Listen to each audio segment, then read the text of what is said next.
we had a smooth drive all through. The one close, like super close call, where we had it? 40 kilometers before Kanyakumari. Would you drive 6.5 hours non-stop without stopping? The speed limit is 120 and you're driving at 100. Yeah, you'll become an obstacle on the road. That also, yeah. Okay, first of all, why? We did this record just a few years back, so why did we feel the need to revisit it and do it all over again? You can use an electric car through India for your road trips.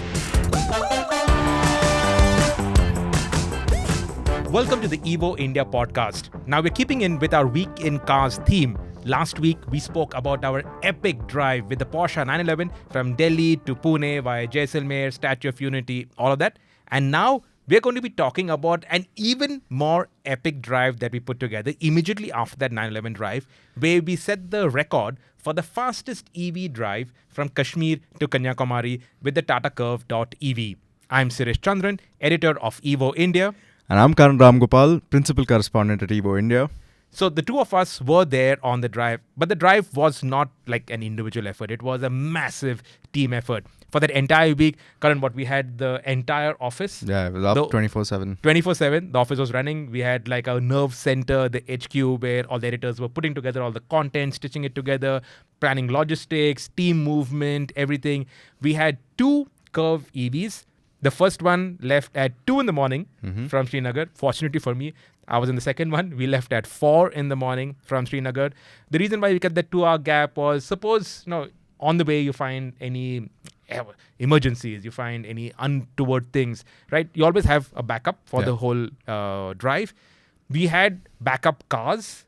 Now that backup cars was for the crew. So we had photographers, videographers, social media content generators, drone operators, editors who were cutting content on the fly. So each of the Curvv EVs had 3 backup cars, support cars, not backup cars, support cars with the crew, the entire crew that was traveling. We also had our colleagues from other publications with us. So we had Glenn from Powerdrift, we had Arpit from Times of India Auto, we had Zahur from Shutter Drives, we also had Kushan from the print, but he couldn't make it last minute because he had something urgent that came up. So we had other colleagues also with us, so they also had to have support in terms of their camera people and all of that. So it was a big convoy. And the end result was what we managed to pull off by the time we reached Kanyakumari. Our plan was to shave maybe 10 hours at the max from the record. So do it now in 80 hours. The earlier record was 95 hours and 46 minutes. We planned to do it in around 80 hours. And I think by the time we got to Delhi, I thought this 80 hours is also not going to happen. Because we did lose time, especially because we were shooting content. So it wasn't like we only had to drive. We had to create content. Otherwise, we are journalists at the end of the day. Right. We had to create content. And if we did not stop shoot, there was no content to be had. Punjab, some of the roads that Google Maps took us through were stunning. They were village roads. I don't know why Google Maps routed us through village roads, but stunning roads. So we had to stop. We had to shoot. We had to bank all that content. And we did lose time. We also lost a bit of range because you're going up and down for the cameras. That's why we had the second car, because that car was not going to be doing much up and down. So we had that car that was there on standby for us. And by the time we got to Delhi, like I said, I didn't think we would even hit that 80-hour mark. But eventually we did. We did the drive in 76 hours and 35 minutes. So nearly 20 hours shaved off the earlier record. So all in all, it was successful. This whole podcast is going to be about the behind the scenes. We have a full video coming up where we talk about the entire drive, what we achieved, how we achieved it, all of that. This is about what went into putting together that drive. And there's quite a bit. So Karan, you want to start off? Okay, first of all, why? We did this record just a few years back, so why did we feel the need to revisit it and do it all over again? Okay, first things first, records are meant to be broken. Now, if nobody else was going to be breaking a record, it behooves us to go and break our own record. We set this record with the Nexon. Before it was called Nexon.EV, that time it was the Nexon EV Max. Right. We set that record and we thought it would be broken very soon. But for 2 years, nothing. It wasn't broken. And funnily enough, we did not plan it. But when we reached Srinagar, I was looking at my photographs from 2 years ago just to see for reference and where we were. It was to the day 1 day difference. So it was exactly 2 years ago that we did the same record with the Nexon EV Max. Nice. The same month, just 1 day later. In fact, the press release that was put out was on the same day that we started the record this year. Right. So that was the whole idea, that you have a record, obviously go and break it. Now, to break it, we were not going to be driving like maniacs on the road. We were not going to be driving like Formula One drivers on the road. The idea was to use the 3 improvements that have happened over the past 2 years. The first is with the cars. Now, cars have got more range. They can take charging at a faster rate, so you stop less often. And they're more comfortable. They also have bigger screens, so a little bit more to keep you entertained along the way. So, cars. The second was infrastructure. Now, infrastructure has 2 parts. Road infrastructure. Now, every time we go on a road trip, there are always new highways, new expressways, new roads that we keep discovering. As bad as our roads are in the city, on the highways, our roads are getting better and better at a fantastic rate. In fact, after that, I did another drive from Rajasthan through Gujarat, and we came across parts of the Amritsar-Jamnagar Expressway. And that road also, eventually when it's done, and I think it's not that long before it gets done, 1,300 kilometers of access controlled, 3 lanes either side, plus a service lane. Brilliant roads coming up all fantastic, over. And the third, the charging infrastructure across the country is progressing at a faster rate. So when we did the record with the Nexon, that time we went to all the Tata dealerships, because all those dealerships had chargers. And for that, we had to veer off the highways to go there. So you're putting in extra miles.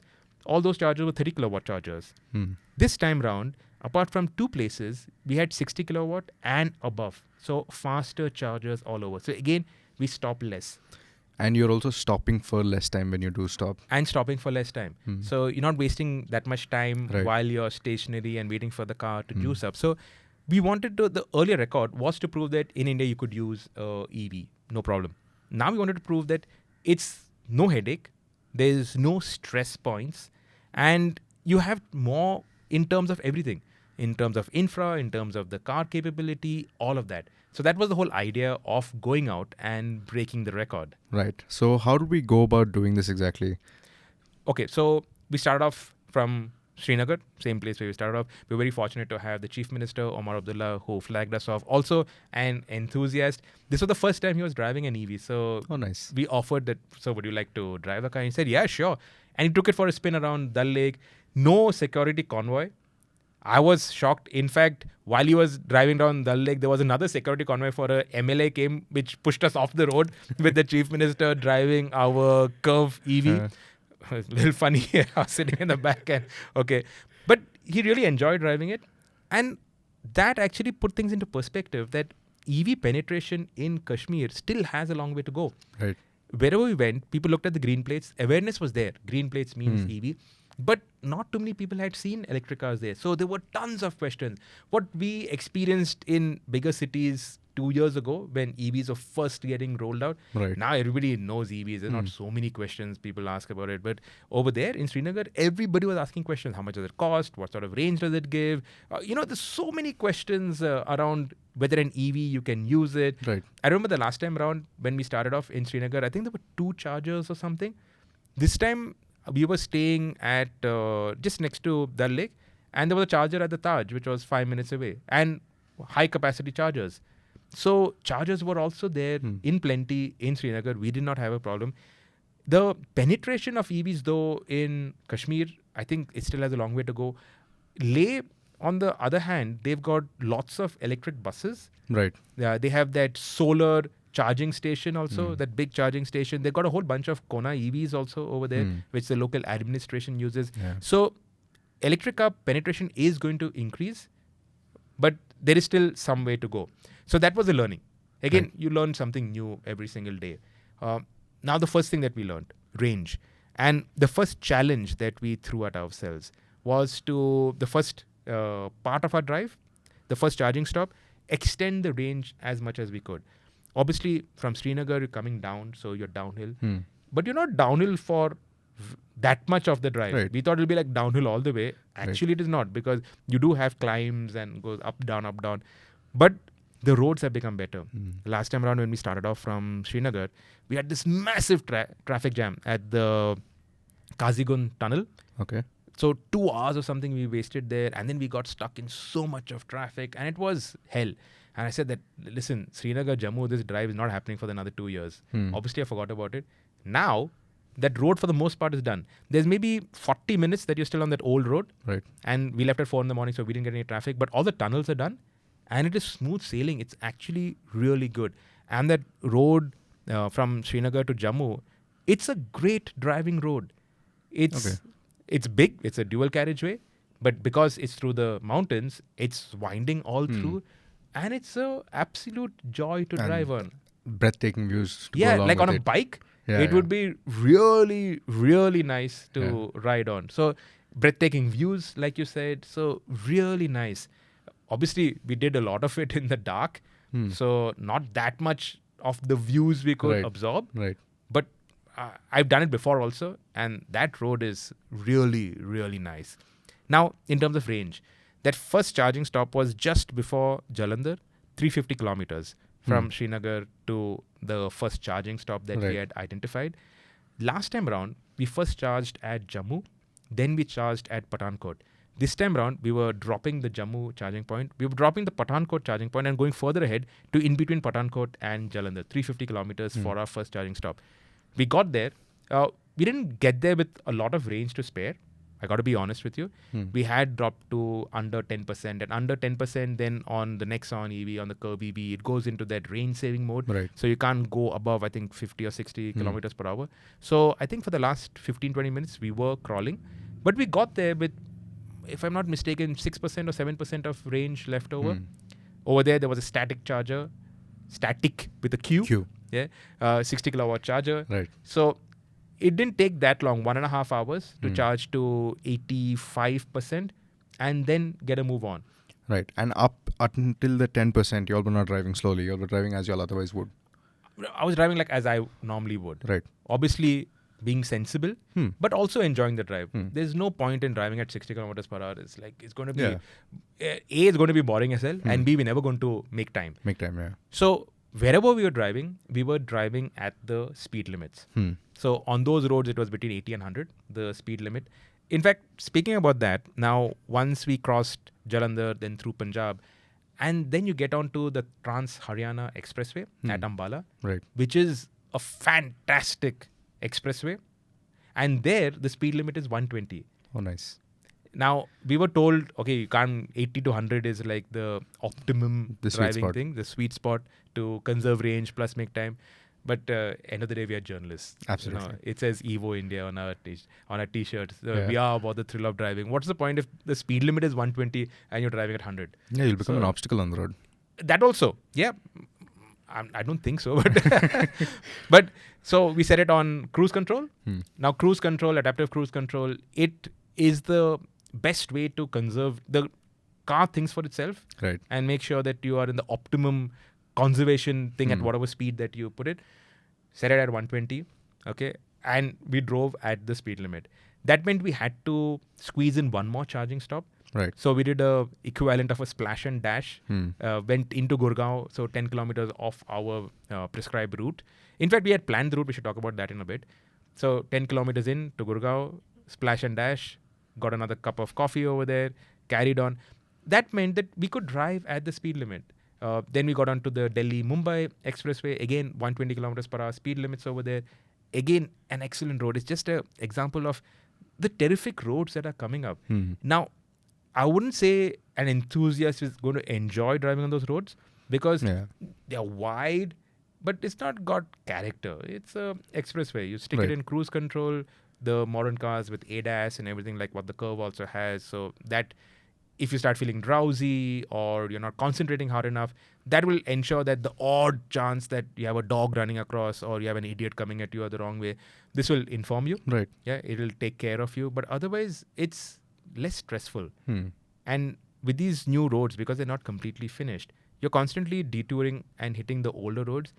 And you can constantly compare that how these boring, characterless, featureless roads, how much easier it is to drive on than our regular highways. Our regular highways, you have to be constantly on 100% alertness. Yeah. You're constantly scanning the road. You get so tired because you're constantly, your eyes are wide open, constantly scanning out for Right. dangers.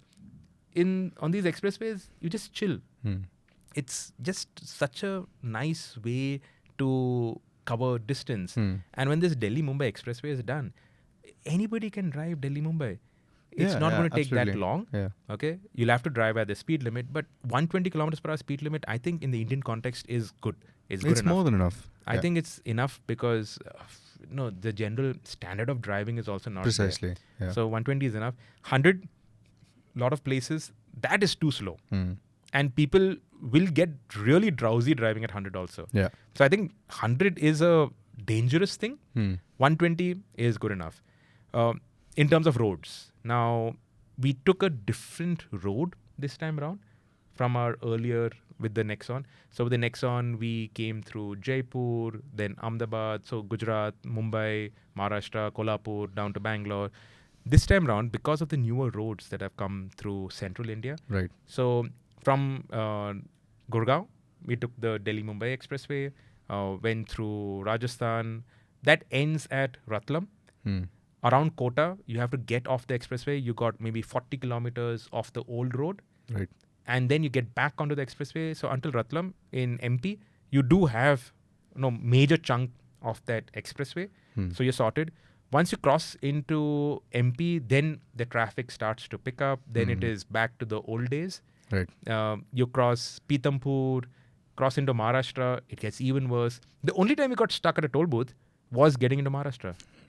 I don't know what it is with Maharashtra, but Nice. the only problem we had at the toll booth where we had a long line of trucks and we had to squeeze our way through and all that, do all this gusawing and all Yeah, that, yeah. was in Maharashtra. Lovely.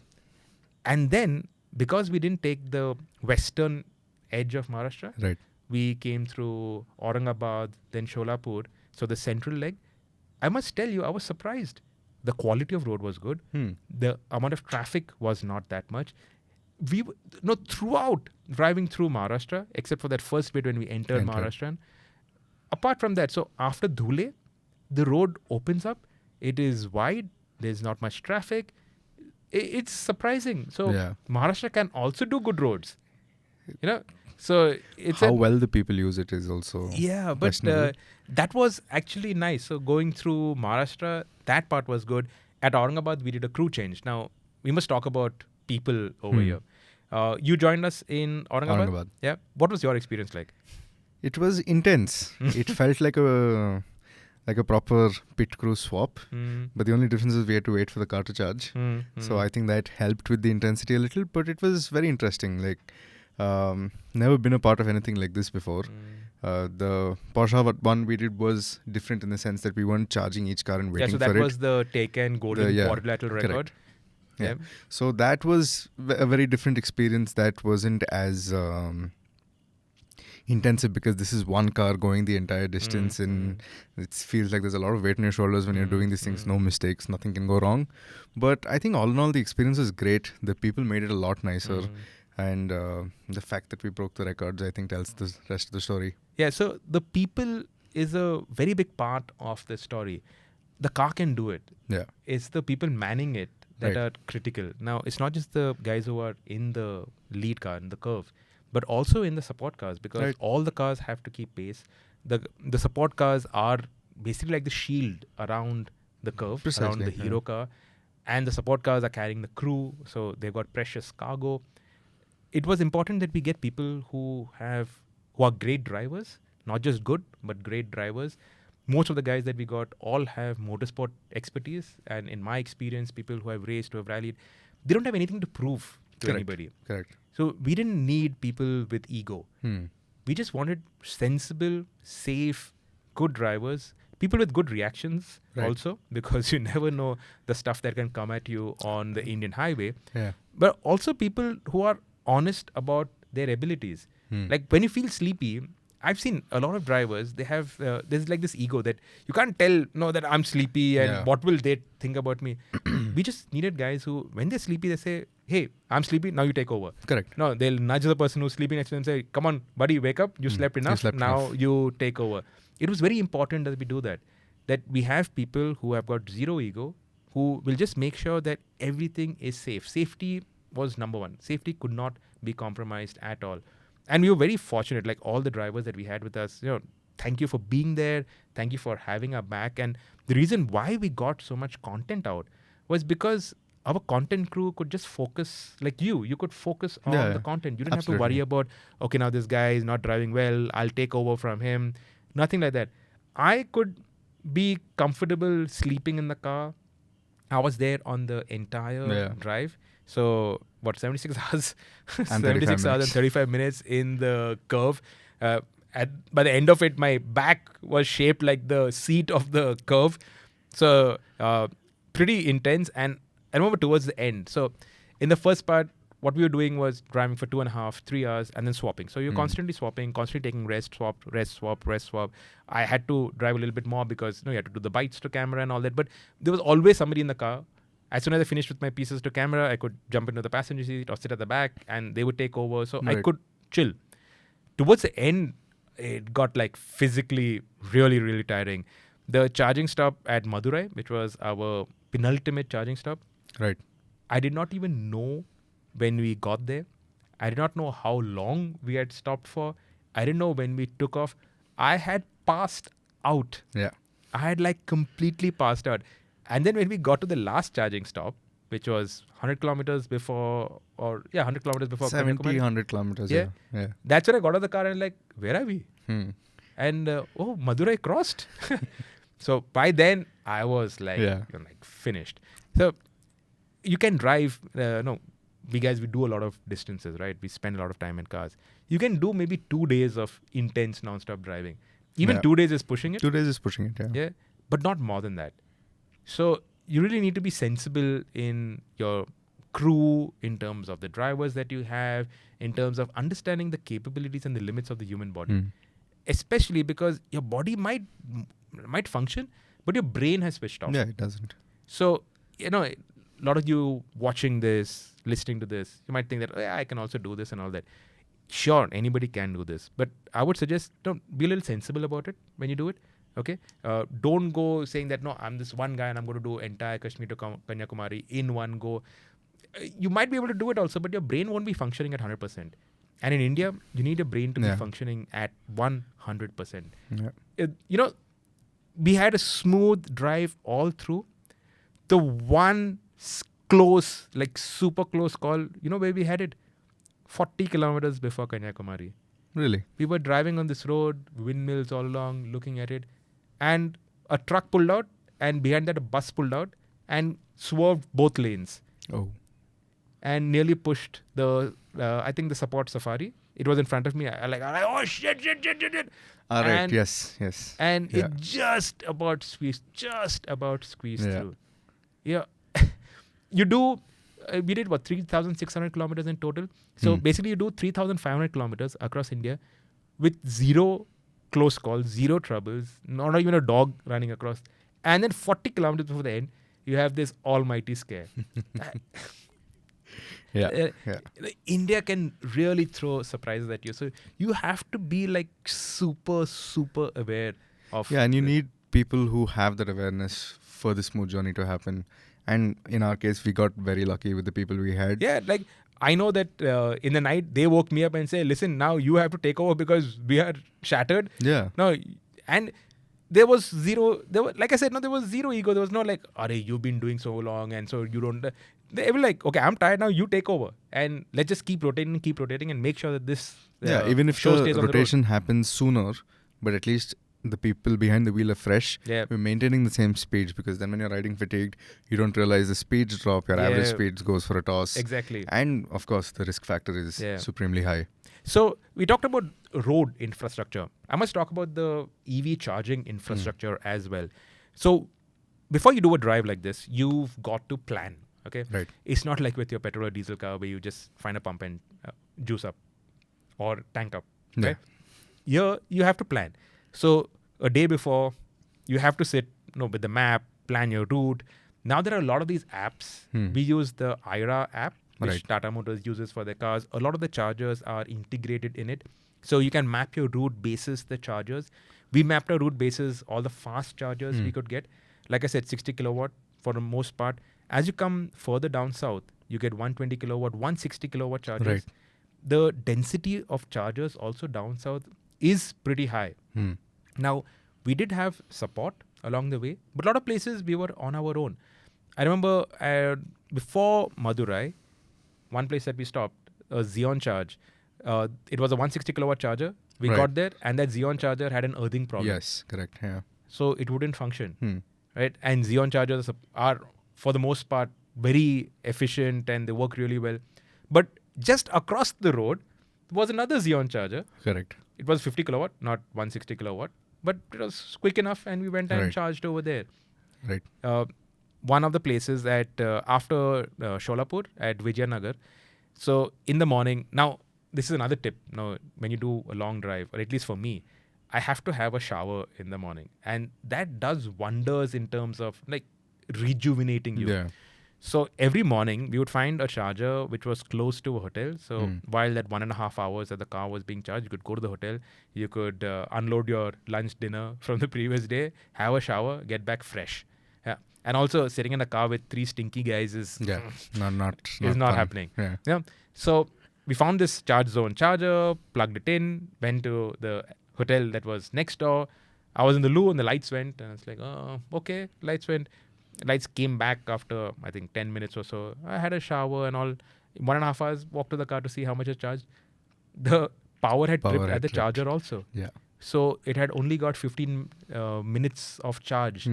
And the charger hadn't reset. We couldn't find the main switch to reset that charger. So we had, I think, 130 kilometers of range. Now, what do?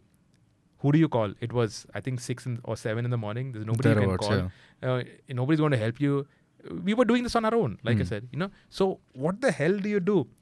In the past, this would have been like we are effed. Pretty much. Yeah. But now, on the app, we found another 60 kilowatt charger, a static charger, which was 130 kilometers away. Okay. This time we had to drive at 80. We couldn't drive at 100, 120 because we had to do that 130 kilometers. Right. But we did that 130 kilometers. We got to the static charger. We plugged it in and we juiced up. Correct. So, unlike in the past where if a charger is not working, you are jammed.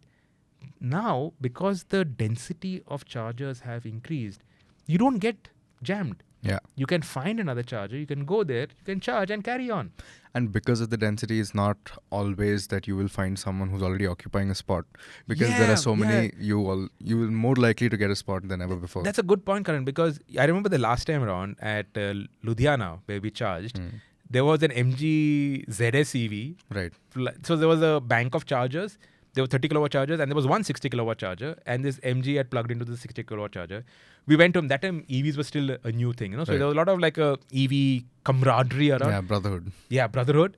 But we asked that MG guy and he said, no, I'm not pulling it out. I said, bhai sahab, no. Then you can't argue too much with Punjabis also. Yeah. So we had to wait, put it in the 30 kilowatt, wait for him to finish juicing up and then put our car over there. So we lost time over there.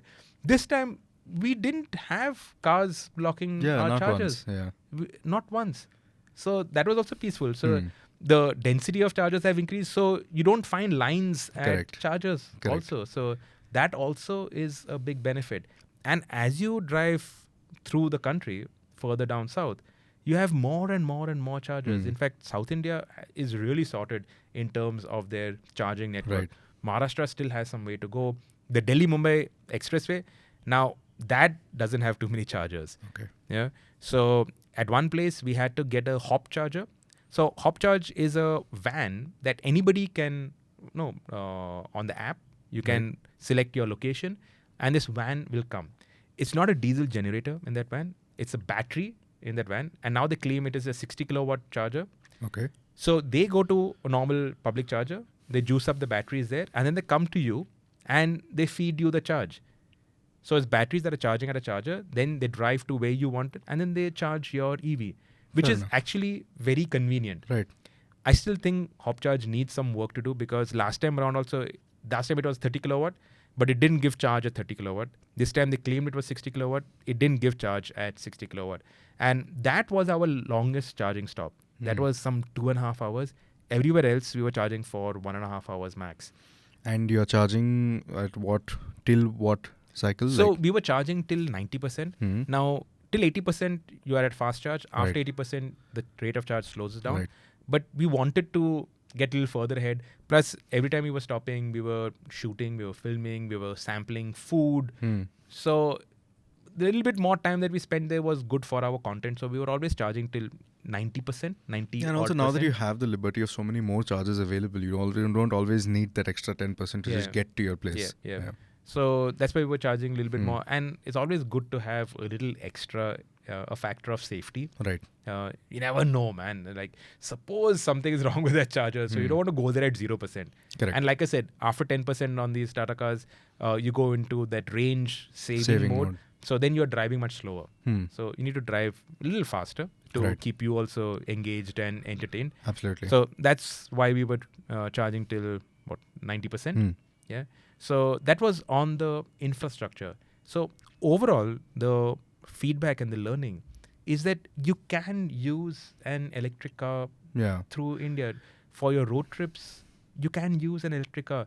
350 kilometers, that first stop from Srinagar to between Pathankot and Jalandhar, that 350 kilometers, and we were driving like normally, like you would in a Safari diesel, for instance, you would be driving at almost the same speed.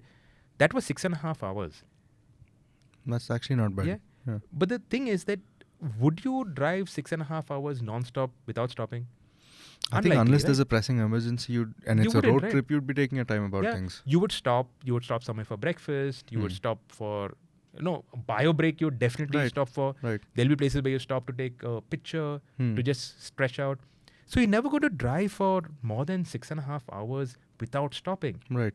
When we stopped, we went to that restaurant, we grabbed some aloo parathas.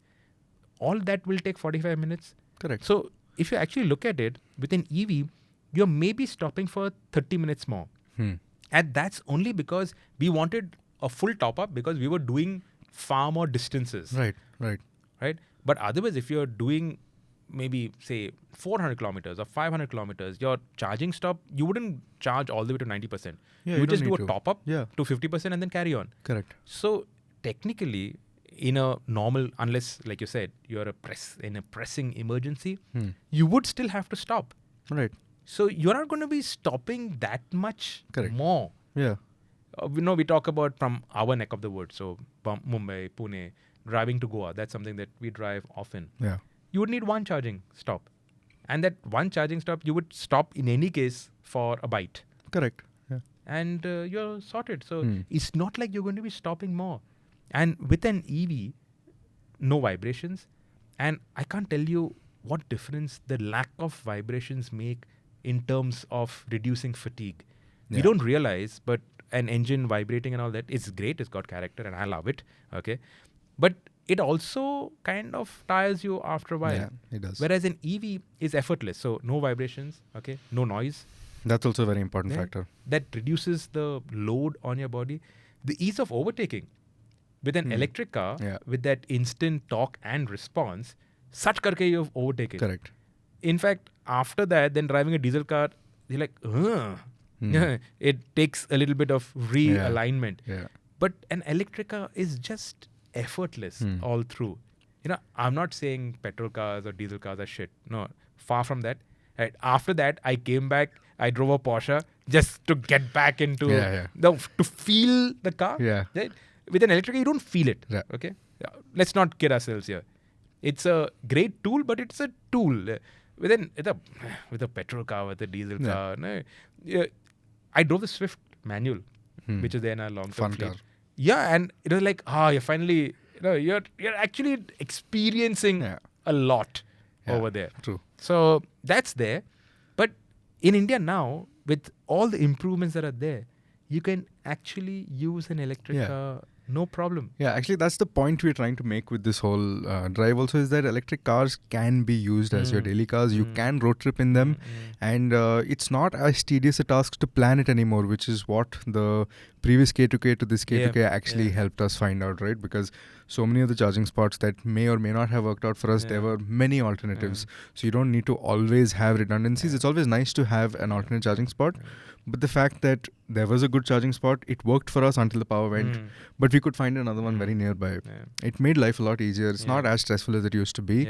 And covering long distances without the extra fatigue is just a big plus. Another thing I should point out, last time around, I think at Jaipur, there were exams going on in the state on that day when we were there. And to prevent copying, the state government had shut down internet services in Rajasthan. Fantastic. Now, to activate these chargers, you need that mobile app. Correct. Right? The internet wasn't working. Fortunately, we had Tata, Tata Power has those RFID cards. So I had that with me. And luckily, that was there and we could charge our cars. Otherwise, we would have had to wait till evening when the exams were over, when they would switch back the internet and we could charge. In fact, there was another EV guy, a guy with the Nexon EV over there who was like holding his head because he didn't have any charge and he couldn't go anywhere. So after we finished, then we activated his charging also using our thing and said, okay, chalo, you can. But now, so this time we had to have an RFID card. Now, we were using a whole bunch of chargers. So you can't go with like 20 RFID cards. Now, Tata EV, they've just launched a unified RFID card. They had that press conference, I think, a week before we took off on the drive. Right. And on that card, you can integrate Tata Power, Zeon, Charge Zone, Static, I think a bunch of other apps also on that, Lion Charge. So you load money on all those different apps. So one thing, first you have to spend a day planning your route. Then you have to spend half a day loading all the chargers, loading money onto it, making sure that all those charging and apps also with these apps, you need to make sure that there is a deposit amount. So in an emergency, you just put, say, $500 and you want to charge for 300, but then you see, no, 250 is gone into lock-in amount. Yeah. Then you add some more. And plus GST. Yeah, plus GST. So it's not like if you want to charge for 500, that means you have to have $600 or something like that. Correct, yeah. You know, so that you have to do. But then all of it is linked to that one RFID card. So then you don't have to worry about network nahi hai. That's one thing. You know, and the second is it just makes it easier. So you go there, tap your RFID card and you're sorted. So that unified RFID card, that was actually a cool thing. And that's something I've kept behind. Right. That was still a test piece, so it has some other fellow's name on it, but I'm going to tell Tata to now get me my RFID card. Yeah, that makes a lot of sense. That makes things a lot easier to deal with. You just like, say, if you know you're driving often, just top up once in a month, you know approximately how much you need. It's just a lot easier. Yeah. Another accessory from the Tata EV range that I made a lot of use of was their portable coffee machine. Not just you, quite a few of us. I think at one point it was stolen from you as well. Yeah, at one point it was sitting in somebody else's car because they were charging it. And so that's actually very useful. And how much is it? Some $8,000 or $10,000 or something? Something like that, yeah. I think it's good value because you don't get a decent coffee anywhere. You get good chai everywhere. That's our Indian Red Bull. But decent coffee you don't get. And that gives you a nice espresso shot, which is a good... It helps. Yeah, it does help. So that's a good accessory. We also had that V2L tool where you can take charge out of the car and power up whatever accessories that you have. But it would have been daft that you're doing a Kashmir to Kanyakumari run and then you're taking charge out of the car rather than using it to make up time. So that we did not use. Yeah, but in like a camping situation, it's a good accessory to have. Definitely. Yeah. Okay, now speaking of coffee, now we did the whole run from north to south. We spoke about the charging density and all those things. But what about food? So, in Srinagar, we went to the dry fruit store and we picked up a lot of badam and kismis and apricots. The apricots in Srinagar are Kashmiri apricots, walnuts, Kashmiri walnuts. No, so that's great, but that was just to munch along the way. The idea was also to sample the food along the way. So, aloo parathas in Punjab. What was that thing that we had in MP? That some dahi save puri kind of thing. We had in Karnataka. I think just a little before you were fascinated by the Rava Idli. That Rava Idli. Yeah, that massive thing. Yeah, then a lot of interesting food that we experienced along the way. Now, I have to tell you that if you're doing a road trip like this, you should also be careful of the food that you eat. Yeah, absolutely. You know, if you have a bad stomach, that's going to be hell when you're on the road. So that little bit care. stuff like idlis and all that you can't go wrong with. No. With an aloo paratha also, if it's made from a decent looking place, unless they use bad oil, you can't go wrong with it. So be sensible. We didn't eat meat anywhere. It was all vegetarian food. That's because vegetarian food is fresh. It's fresh. It doesn't sit as heavy, and you just process it doesn't. better. Try and make sure that they use less oil, because that oil, it can screw with your system. Right. So the less oil, the better. But stuff like idlis, dosas, all of that, no, that's all fresh. It's running stuff, and it's a good, healthy thing to eat along the way. And that's what we were digging into most of the way. Most of the places, yeah. A good dal and roti with some dahi on the side also, or just dal chawal and thing. Dal khichdi. You cannot go wrong. Yeah, those things. So sample the local food, because what's the point of you driving through the country and eating only idli dosas? Correct. Right? That's silly. In the south, you have an idli dosa, right? In the north, no point, because they're not even going to make it that well. So you sample the food and eat the food that is local to that place. And it also just gives you another perspective on a road trip. Yeah. Because there are interesting food, the places. Always keep time to stop and stare. What is life if you don't have the time to stop and stare? Right. I remember that place in Punjab where we had stopped to shoot, and it was stunning. These new expressways, there's no place to stop apart from those food malls. Those food malls are no place to hang out also, because what are you going to do over there? But there are still places where you can stop. You can just enjoy rural India for what it is worth. Kanyakumari, it's such a beautiful place, especially that drive where you have those windmills along the way. Yeah, that is stellar. It's beautiful. No pollution. You get beautiful sunrises, clear skies. That's something that you don't see in the cities. So always make sure that you have little time to yourself to just stop, breathe, and take in India. Right. Because India has a lot to offer to the driving enthusiasts. People say, where are the roads to drive our cars? Just get out of the city. You will find roads. Whether you like it or not, you will find a good road. Right. And the government is putting up great roads outside the cities. I just hope they do something about our cities. Right. Because riding is becoming hell. But outside the cities, every single time you find new roads.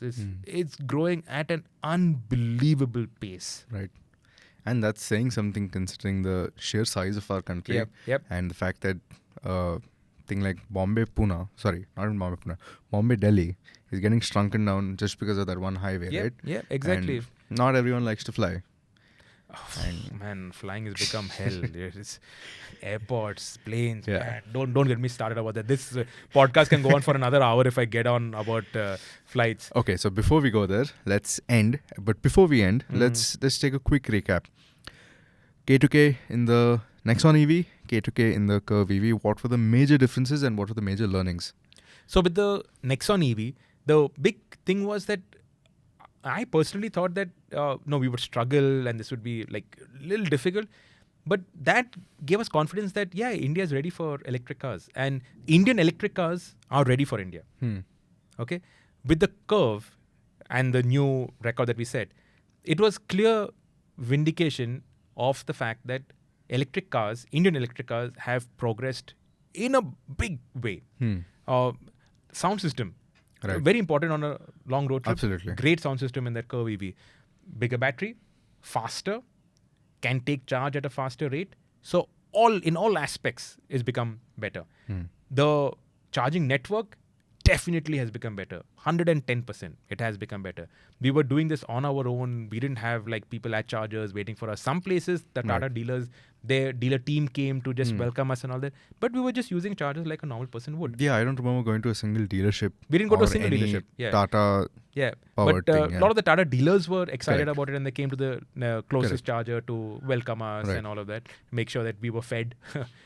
And the roads have also become so much better. So A, road tripping in India getting better, must do. And B, you can road trip in India with an EV. And C, an electric car There's no stress. Yeah, absolutely. There's no headache. Yeah. It's perfectly doable and perfectly usable. Yeah, and while we did have a backend team helping us look for things, the charging network and everything that we accessed, we looked for on our own. Yeah. We didn't have to rely on anyone, and this is all public information. Yep. And it took less than 5 minutes to find an alternate charger. No, man, it took a minute. Yeah, You just on the thing, you find the next, locate your location where you Correct. need to go, find a charger there, click it, chalo, gaadi mein baitho, Correct. and let's go. So the biggest problem that used to be like range and also range anxiety. While some people might still have the distance anxiety, Yeah. the fact that you have so many chargers just helps. And I think range anxiety, somebody told me that range anxiety is over indexed. And I think it's a fact. If your car can do 350 kilometers and How this much is more will you driving do? normally, Yeah. it's not like claimed range. So 350 kilometers we had 3 people in the car, and that Curve actually has got a surprisingly good boot. So all the crew threw their Right. suitcases in the Curve. Right. So the boot was full. So it was a fully loaded Curve. It was not like one person driving the Curve and it was running light. It was not With like the that. AC running and And we sound had the AC system running. Yeah. Yeah. So it was not like we were suffering inside, and we had the AC running all through. Yeah, and no point suffering also, right? Because the whole purpose of this this whole deal was to prove that you can do it and do it comfortably, which we did. Yeah. And which we did. So that's that on our K2K drive with the Curvv.ev, where we set a new record for the fastest EV drive from Kashmir to Kanyakumari. Not by driving like mad people, but by using the infrastructure and the vehicle improvements that have come about over the past 2 years since we first did our record. If you have any more questions on using an EV in India, the usability, the ease, the challenges, all of that, drop it in the comments. We will get back to you. And of course, we'll get back to you with our next podcast next week, where we double down on the cars that we've been driving over the past week. Thank you for listening. Thank you for watching. And if you enjoy this podcast, do give us a shout out. Share this with like-minded enthusiasts. And of course, let us know what we should be talking about in upcoming podcasts. Thank you for watching and listening.